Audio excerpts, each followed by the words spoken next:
Bapak-bapak sekalian, ibu-ibu sekalian, yang mudah-mudahan kita semua dirahmati oleh Allah Subhanahu wa taala. Banyak orang yang menginginkan kebahagiaan. Banyak orang yang ingin bahagia di dunia dan juga di akhirat. Akan tetapi dia lupa dan dia mencari sendiri kebahagiaan itu dan bagaimana cara untuk bahagia. Tetapi dia lupa mengembalikannya kepada Sang Pencipta yang mengetahui bagaimana cara bahagia. Lupa kembali kepada Allah Subhanahu wa taala.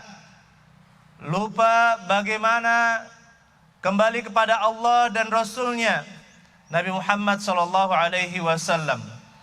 Oleh karena itu, jika kita inginkan kebahagiaan, maka jalankan agama kita.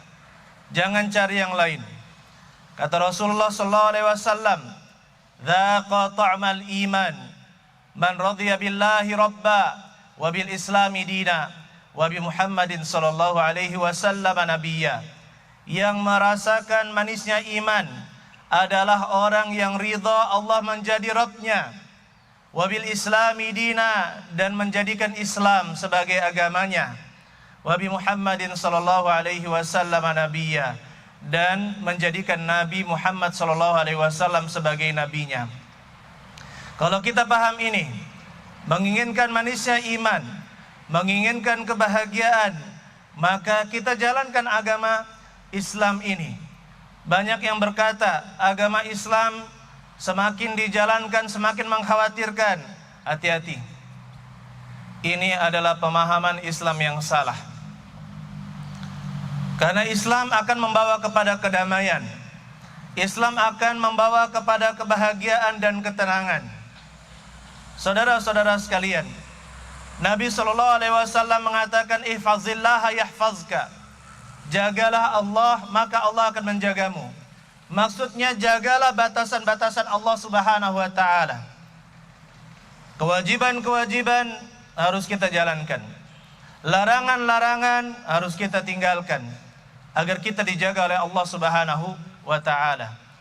Kemudian kalau kita ingin masuk ke dalam surga, kata Nabi sallallahu alaihi wasallam, kullu ummati yadkhulunal jannah illa man aba.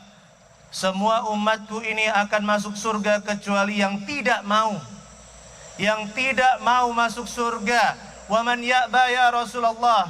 Para sahabat mengatakan, siapakah yang tidak mau masuk surga ya Rasulullah?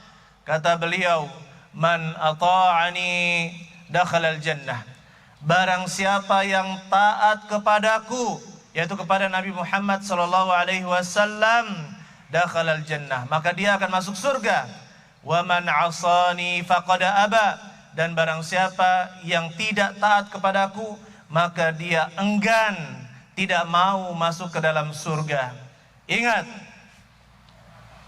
agama kita ini ada perintah-perintah dari Allah Subhanahu wa taala dan juga ada larangan-larangan dari Allah Subhanahu wa taala. Maka kewajiban kita dalam mempelajari agama ini kalau kita ingin bahagia di dunia dan di akhirat. Kita harus berhati-hati dengan syahwat, kita harus berhati-hati dengan dunia, dan kita harus berhati-hati dengan ujian-ujian yang ada di dunia ini. Kita berjalan di dunia ini penuh dengan ujian. Oleh karena itu kita harus bersabar. Kita memiliki batasan-batasan, jangan langgar batasan itu.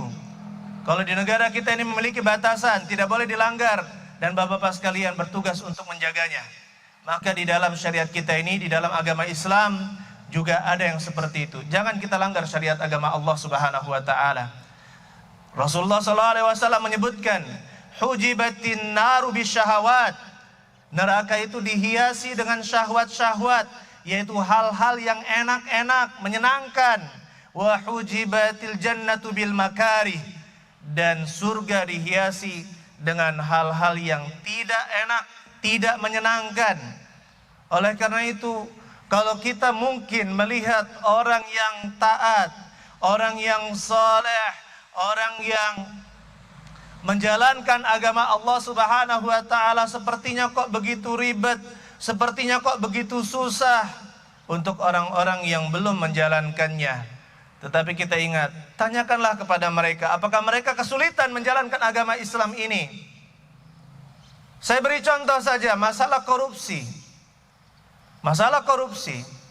Alhamdulillah, orang-orang yang soleh mudah meninggalkannya. Apakah mereka bahagia? Ya. Tanyakan kepada mereka, bahagia. Alhamdulillah, anak saya masih bisa jajan. Anak saya masih bisa bermain. Anak saya masih bisa tersenyum. Istri saya bisa ceria dan melayani saya. Tetangga saya baik-baik. Orang tua saya berbakti kepadanya. Orang tua saya tersenyum dengan saya. Teman-teman kantor juga bahagia dengan akhlak saya. Alhamdulillah, menjalankan syariat. Tetapi ketika kita melanggar agama Allah Subhanahu wa taala, melanggar batasan-batasan Allah Subhanahu wa taala, maka ingat, pasti berefek pada diri kita. Ketika kita bermaksiat, ketika kita melanggar aturan-aturan Allah Subhanahu wa taala, pasti berefek. Minimal kita tidak akan merasakan kebahagiaan. Saya beri contoh. Kita mendukung penjahat. Kita mendukung penjahat, apakah kita bahagia? Hidup kita bisa tenang?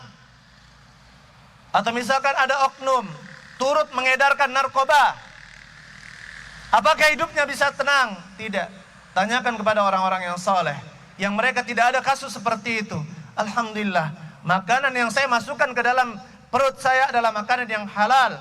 Kepada istri dan anak saya adalah yang halal. Bahkan AC yang saya hidupkan, kipas yang saya hidupkan, listriknya saya bayar dengan harta yang halal. Tenang hidupnya. Oleh karena itu Bapak Ibu sekalian, kita harus sadar bahwa di dunia ini kita memiliki batasan-batasan dari Allah Subhanahu wa taala. Maka berbahagialah orang yang menjalankan perintah Allah dan meninggalkan larangannya. Barakallahu fikum jami'an. Ini nasihat singkat dari saya, dan mudah-mudahan kita semua bisa menjadi pengikut Nabi SAW dan selalu mencintai beliau. Kata Nabi SAW, anta ma'aman ahbabta. Engkau bersama orang yang engkau cintai. Cintailah Nabi SAW agar kita bisa bersama beliau di surga nanti. Barakallahu fikum jami'an. Assalamualaikum warahmatullahi wabarakatuh.